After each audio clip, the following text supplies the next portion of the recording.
Final Fantasy 1 in America used to be available, and then there came 5 million versions of it on other systems. Yeah. I think it's about $50 unless you're going for a complete version. Then of course that's a different argument then. But just the game itself, I think at most you'd be paying $50 these days for Final Fantasy 1.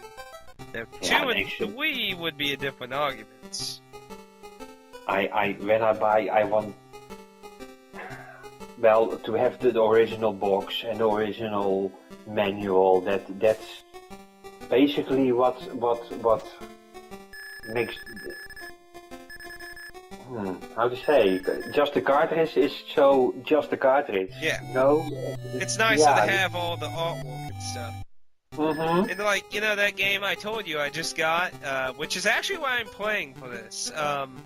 Because I haven't even told you what I'm playing to go with this chat. I'm actually playing that NES game that I told you I got from Japan.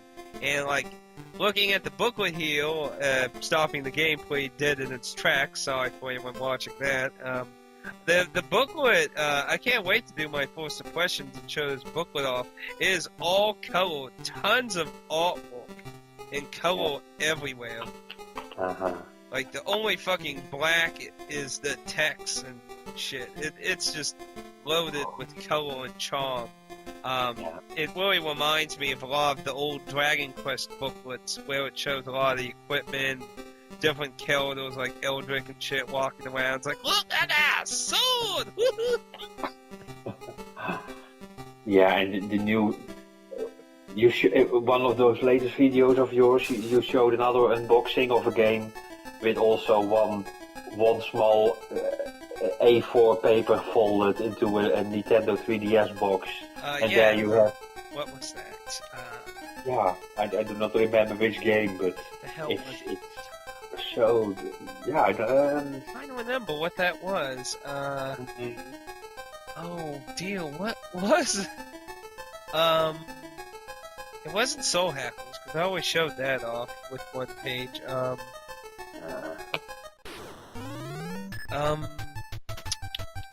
the hell? I only remember it was a 3DS game, but which one Maybe you are thinking about Soul Hackers, maybe. It was a game in one of your latest, I think a couple of weeks ago.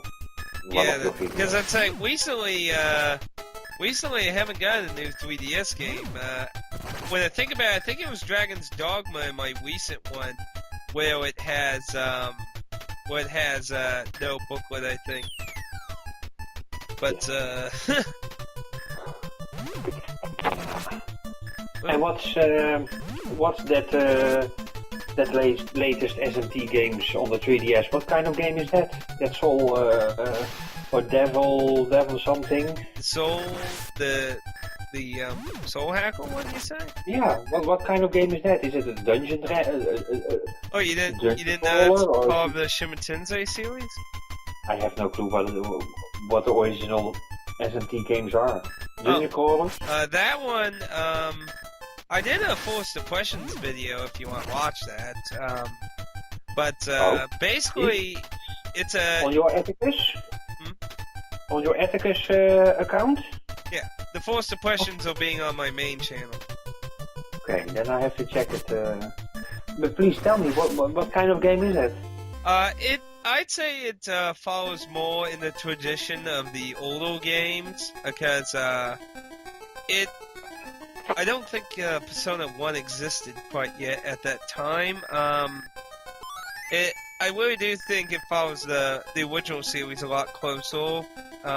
Basically, how to put it? Because I didn't go incredibly far into it, but it was originally a Sega Sound game, and it does feature the first-person dungeon crawling aspect in all of its gameplay. You never really see your avatar moving at all. Everything's always as a first-person perspective. You do have a pretty nice team of characters to interact with on your side. You're part of a group of hackers who are notorious called the Soul Hackles or the... Oh, wait, no. What are they called? The Ghosties? The Goose... the Spookies, that's what they were called. I was like, wait a minute. No, the Soul Hackles was the other thing. It's like they'll call it the Spookies. That's what they call it. And basically you get caught up in basically an undercover thing that's happening in the city you all live in. Basically you find out that there are people who are yielding demons and shit running around the city, and the main killer ends up gaining this power through a gun with a computer screen. So, it really does play a lot like the old games where you negotiate with demons to join with, like, they'll ask for items, money, fuck around with your mind with choices, insult you and shit, and get them to join, fuse them. Though, it does not, like I said, it's not part of the Persona series. I think it came out before Persona 1, so, technically, Eagle doesn't even exist. But, you do still have many of those similar elements that Eagle provides on a ship later on. You can do all the fusions and shit that Eagle would do in the Persona series. So I can compare it to a dungeon crawling game. Yeah, I mean, the one step forward, one step to the right, one step forward. Yeah. The original Shin Tensei series is a dungeon crawling series. Persona is well, Persona 3, again, like I said, most people criticize it for mainstreaming the series, but, Persona 3, I mean, even Persona 1 and 2, focused a lot more on the first-person perspective, but only for dungeons. They did add, Avatar running around different environments, but, the dungeons still focused on the first-person perspective. So, But, yeah, that's how it goes. It's all 2D stuff. They kinda did a little extra, but not too much. Being a Sega Saturn original game, though, like I said in my first impressions, some issues did come up in its transition to the 3DS. I don't know if you know anything about, but Sega Saturn games are incredibly hard to port. Some people go as far to say it's like basically the worst nightmare to try and port something off of. That's why Sega does not usually touch any of those Sega Saturn games. I mean, they haul the living hell out of all those Sega Genesis games in there, but how often do you see them do stuff with those Sega Saturn games? Yeah. Almost non-existent. But they have done a little, but... Is this the Shin Megami Tensei 4? Is that the one we are speaking about, or is that another game? 4 hasn't came out yet. I was still talking about Soul Hackles. Alright, so those are different games. 4 is a totally new game, because Strange Journey, though it's supposed to be part of the main series, it's a non-numbered main series entry, so 4 is the first actual numbered sequel to come in quite a while, since Nocturne was the last one in the main series with a number. And what kind of game is 4? Also dungeon. From what I've seen so far, like, some new videos and information just came out. Like, they were talking about, 4 is apparently going to have a very important character in the original series reappearing.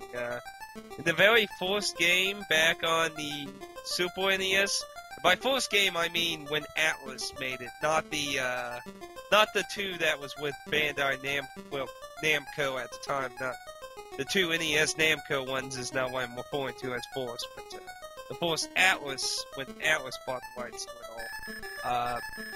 There was a character, I can't remember his name, but he created the Devil program in the Super Nintendo entry. He's apparently going to appear in the 4th game, so that will be very interesting. Because the main series, his program is in each of the, at least the first and second. Nocturne, since Nocturne actually, the main character becomes a demon, I guess his program technically ain't in that. I haven't played Strange Journey yet, so I don't know if he uses the devil summoning program that character made. Strange Journey is... Wow, that's a hard game.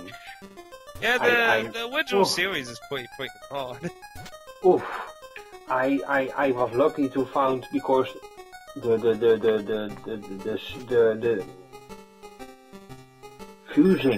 fusing of demons is so complicated in Strange Journey. Oh, it doesn't work like in Persona and that. Well, a little bit. Does it use the moon system again? Because a lot of the main series, there's a side aspect to the merging where the phase of the moon can cause different effects. Yes, that's in it. That's a pretty common element in most of the main games. It's very, for me it was very hard. In Persona or in Devil Survivor, it wasn't very hard. But in Strange Journey, I had I had a hard time fusing demons into ones that I could use in the next stage.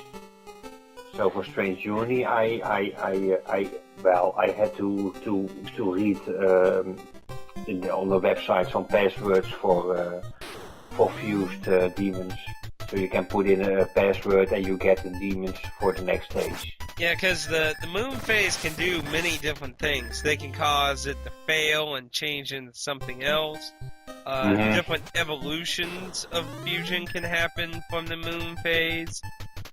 In certain entries, the moon phase even affects the negotiation system, like in Soul Hackers. The moon phase, when it's a full moon, all the fucking spirits go berserk like fuck. They're like, if you try to negotiate with them, most of them will just basically bloodthirstily try to kill you. Yeah, true. That's also in Strange Journey. Not too surprising. See, like I said, has a lot of common elements from the main series. Ha ha ha. Well, it seems we are getting lucky in Europe for both titles. Shin Megami Tensei 4 is going to be released in the summer of this year in Europe. And that's quite good news. And that's going to be released by Nintendo. And Soul Hackers we will get in the third quarter of this year. And that's going to be NIS America who's going to bring it to Europe. So we are quite lucky for these two games. I wonder if they're gonna try and fix the bugs they found in the American version. Of which game? Of Soul Hackers. Yeah, you haven't saw the first question. Thank you. Good. Okay, so the two things that came up in the American version is, and I do not know if these are in the Japanese version. I tried to find confirmation of whether they are present in the Japanese version, and I had no luck. But the first problem is if you restart a game with the exact same name over a previous game save, all the chests you opened will be empty. This can be fixed by not using the same name that was in that file. So, if you beat the game and start over and you use the exact same name in that file, every chest you looted will be empty. So you just want to say, if you did COD, I guess add 2 A's instead of 1. And then you can just start another game and save over that one with your original name. So that's not completely game-breaking, just something you have to know beforehand. The other one is a freezing issue. From what I understand, it happens most commonly during ice-related attacks, but when I first played it, but apparently later information points that it's not exactly related to ice, it's just random freezes during different parts of the game, so I did not experience it in my first impressions, and a lot of people have beaten the game, never experiencing it, so it does seem to be a very minor thing, but it happens. Mm-hmm. So, again, not crucially game-breaking, but slightly annoying if you happen to have spent 2 hours going down into the hardest fucking dungeon in the game and get your ass handed to you.